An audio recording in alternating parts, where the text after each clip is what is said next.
नमस्कार दोस्तों, आपका हमारे YouTube चैनल पर बहुत बहुत स्वागत है। जैसा कि आप सब जानते हैं कि गुरुवार 10 जून को वट सावित्री व्रत रखा जाएगा, तो आज हम आपको इसके बारे में कुछ प्रमुख तथ्य व इसकी व्रत की कथा सुनाते हैं। तो चलिए शुरू करते हैं।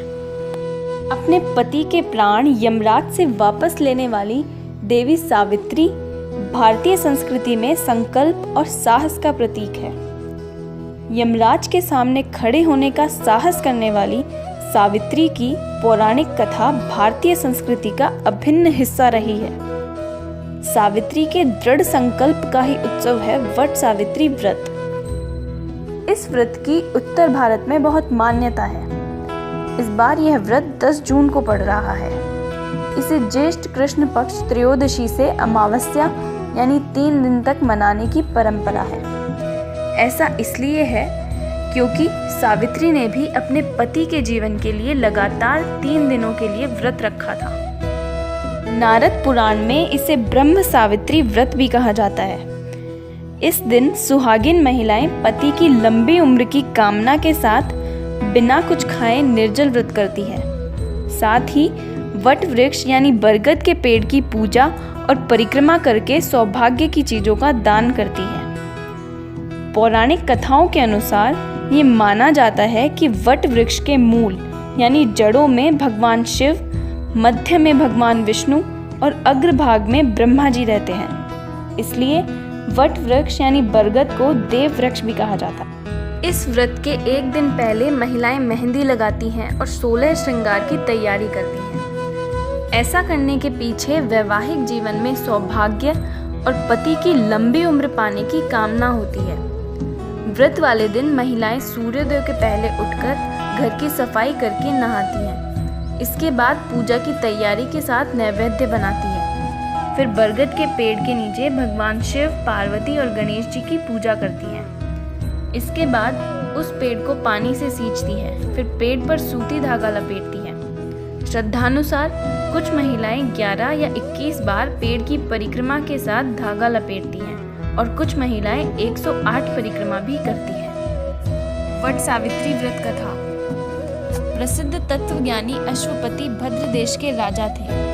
उनको संतान सुख प्राप्त नहीं था। उसके लिए उन्होंने 18 वर्ष तक कठोर तपस्या की, जिसके उपरांत सावित्री देवी ने कन्या प्राप्ति का वरदान दिया। इस वजह से जन्म लेने के बाद कन्या का नाम सावित्री रखा गया। कन्या बड़ी होकर बहुत ही रूपवान हुई। योग्य वर न मिलने की वजह से राजा दुखी रहते थे। राजा ने कन्या को खुद वर खोजने के लिए भेजा। जंगल में उसकी मुलाकात सत्यवान से हुई। घुमतसेन के पुत्र सत्यवान को पति रूप में स्वीकार कर लिया। इस घटना की जानकारी के बाद ऋषि नारद जी ने अश्वपति से सत्यवान की अल्प आयु के बारे में बताया। माता पिता ने बहुत समझाया, पर सावित्री अपने धर्म से नहीं डिगी, जिनके जिद के आगे राजा को झुकना पड़ा। सावित्री और सत्यवान का विवाह हो गया। सत्यवान बड़े गुणवान, धर्मात्मा और बलवान थे। वे अपने माता पिता का पूरा ख्याल रखते थे। सावित्री राजमहल छोड़कर जंगल की कुटिया में आ गई थी। उन्होंने वस्त्राभूषणों का त्याग कर अपने अंधे सास ससुर की सेवा करती रहती थी। सत्यवान की मृत्यु का दिन निकट आ गया। नारद ने सावित्री को पहले ही सत्यवान की मृत्यु के दिन के बारे में बता दिया था।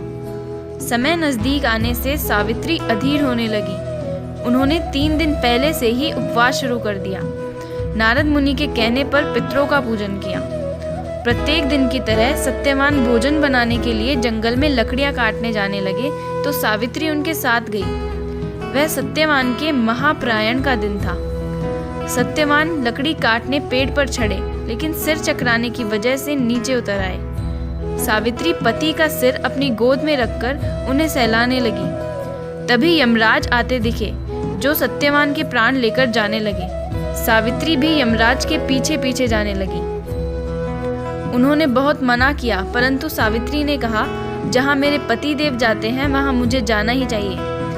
बार बार मना करने के बाद भी सावित्री पीछे पीछे चलती रही। सावित्री की निष्ठा और पति परायणता को देखकर यम ने एक एक करके वरदान में सावित्री के अंधे सास ससुर को आंखें दी, उनका खोया हुआ राज्य दिया और सावित्री को लौटने के लिए कहा। वह लौटती कैसे? सावित्री के प्राण तो यमराज लिए जा रहे थे। यमराज ने फिर कहा कि सत्यवान को छोड़कर चाहे जो मांगना चाहे मांग सकती हो। इस पर सावित्री ने 100 संतानों और सौभाग्यवती का वरदान मांगा। यम ने बिना विचारे प्रसन्न होकर तथास्तु बोल दिया। वचनबद्ध यमराज आगे बढ़ने लगे।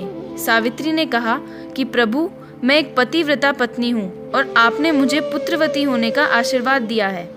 यह सुनकर यमराज को सत्यवान के प्राण छोड़ने पड़े। सावित्री उसी वटवृक्ष के पास आ गई जहाँ उसके पति का मृत शरीर पड़ा था। सत्यवान जीवित हो गए। माता पिता को दिव्य ज्योति प्राप्त हो गई और उनका राज्य भी वापस मिल गया। इस प्रकार सावित्री सत्यवान चिरकाल तक राज्य सुख भोगते रहे। अतः पतिव्रता सावित्री की तरह ही अपने सास ससुर का उचित पूजन करने के साथ ही अन्य विधियों को प्रारंभ करें। वट सावित्री व्रत करने और इस कथा को सुनने से व्रत रखने वाले के वैवाहिक जीवन के सभी संकट टल जाते हैं। दोस्तों, ऐसी ही जानकारियों के लिए हमारे चैनल को सब्सक्राइब कीजिए और आपको अगर हमारे वीडियोस अच्छे लगे तो उन्हें लाइक और शेयर भी कीजिए। धन्यवाद। जय हिंद। वंदे मातरम।